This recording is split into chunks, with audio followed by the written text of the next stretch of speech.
So let's go back to our standard piano stave. And this time what I want to do is show you how to add some lyrics. Now if I select my first note I want to add some lyrics to and go to lyrics, I get a flashing cursor and I can now start to type the lyrics out as if it was just typing a letter. Every time I hit the space bar, it takes me to my next note.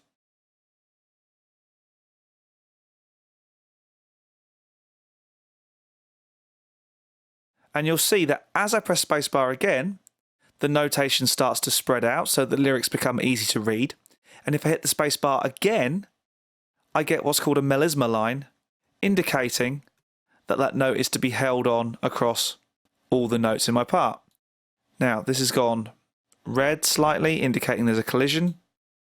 So all I have to do is drag that one back. Of course, my melisma line does cross all these bar lines, but that's how it's supposed to look anyway.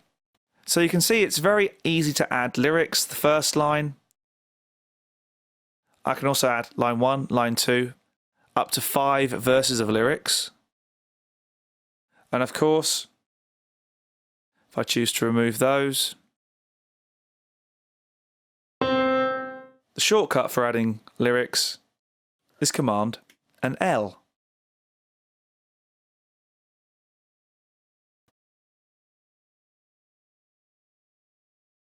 An even cleverer way to add lyrics is to select the passage where you want the lyrics to be and select lyrics from text file.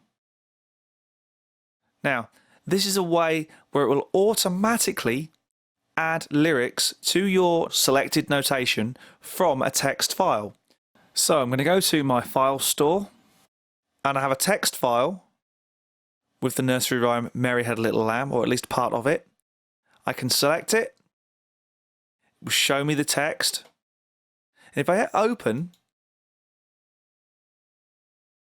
and choose I'm going to have it in English on lyric line 1, hit OK,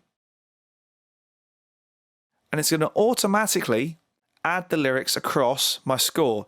Now you can see where the word Mary and little have 2 syllables, it's automatically put these across 2 notes. And it will abide by that for most of the text you bring in. You'll see we have some collisions here, but those can really easily be fixed by quickly dragging those about or using some automated features for collision avoidance, which we'll look at later on. So I'm just going to add some very rudimentary harmony to this piece by hitting the number 3 to add thirds above my notation. So let's play that back and see how parallel that sounds.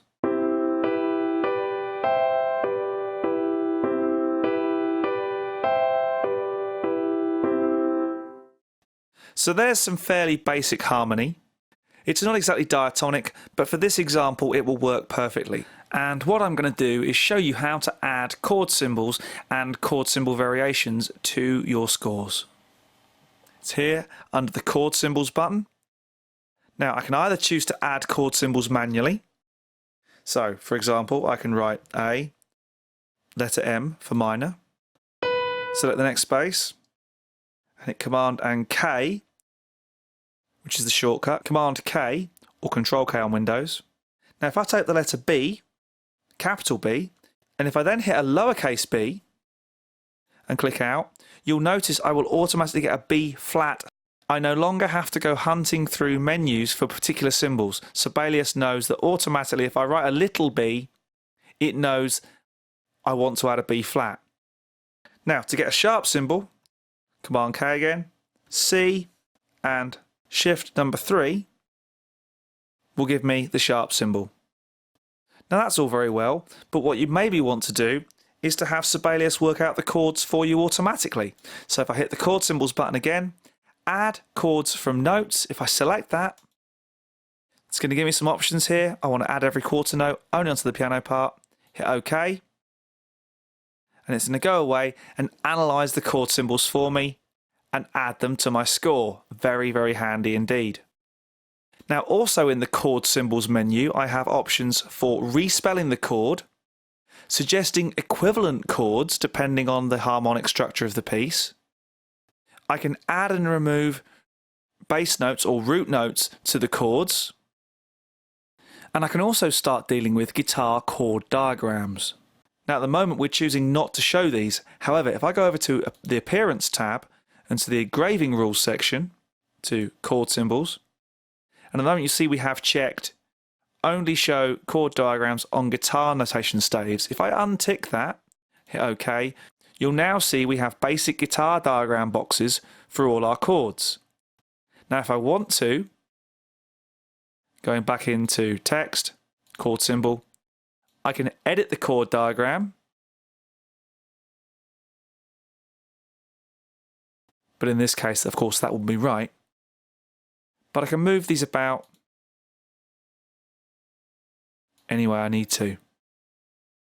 By selecting more than one at a time, I can choose to revoice the chord diagram if I want to, and you'll notice it's added some 5th fret alterations to those chords, and these have turned red because of slight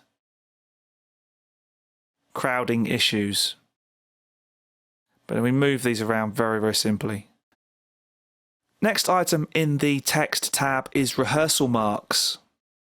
Now of course in a score of this length there are no real need for rehearsal marks, but if I go into the rehearsal marks drop down, you can see the various options I have here with A to Z, followed by number suffixes, just numbers, bar numbers, all of them, or I can actually edit the text style itself, change what it's called, change the font style, how it looks, its exact font size. The one thing you do get in Sibelius is an awful lot of control over exactly how your score looks. So to add rehearsal marks to my score, all I need to do is simply select where I want to put them and hit the rehearsal marks button.